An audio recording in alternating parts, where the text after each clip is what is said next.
television outage of all Nickelodeon and affiliate channels has occurred across the Kansas City metropolitan area.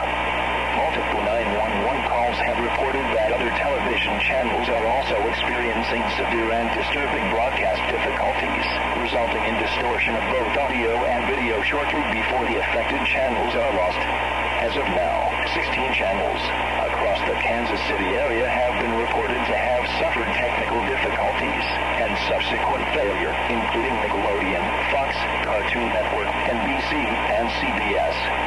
Please report all service interruptions and failures to your local police department by calling the non-emergency hotline.